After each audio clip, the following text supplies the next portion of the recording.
Welcome to the Video Wizards podcast. I'm ready.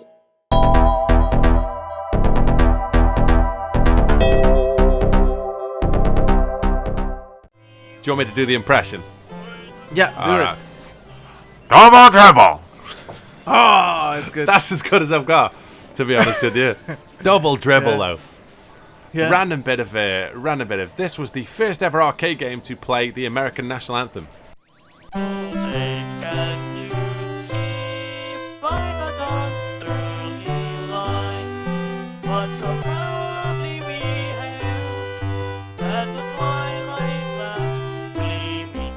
Yeah. This game just doesn't shut up. Even when you enter your initials, it reads them back to you. Konami games are shocking for that, though, aren't they? Like then at that Yeah. time, you got a little bit of speech, and they're like, "No, we're all over this.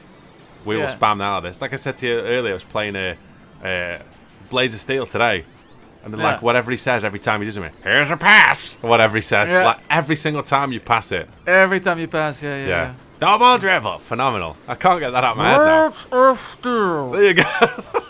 Phenomenal. We used to, in the wrong gig here. We should have got voice jobs for Konami in the 80s.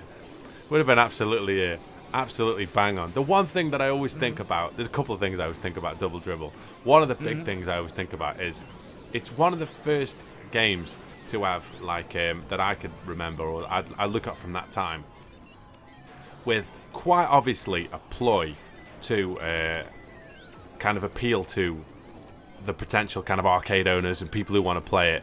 If you ever find a flyer of Double Dribble, 90% of it, the biggest screenshot on there is the one of the cutscene of the dunk. Oh yeah. Yeah. Do you know what I mean? And that's a classic grandstand. Like, this is what the game looks like, and like you see now, don't you? Like actual footage below, Yeah. and there's always a slightly worse focus shot below of the actual game, which just looks like a normal basketball game. Yeah. But everybody sees that first one, and they're like, "Bloody hell!" Look at these graphics. Yeah, exactly. And this is that era, right? This Yeah. is the graphics, the graphics era. And once again, another one of those games that still now people talk about, people play quite a lot. Like, Yeah. I'm The NES version is really beloved, and that's the one I've spent most time on. same. Like I say, through my adventures on MAME, I've played this.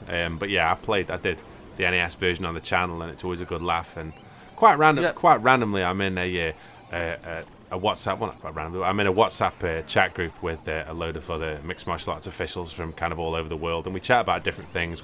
Especially at the moment, because obviously there's no fights happening, and we always talk about wrestling and video games or whatever. And I said the other day I was going to play some Double Dribble, and the number of like these guys, you would think they're kind of in our kind of age bracket, really, the kind of those kind of Gen Xers.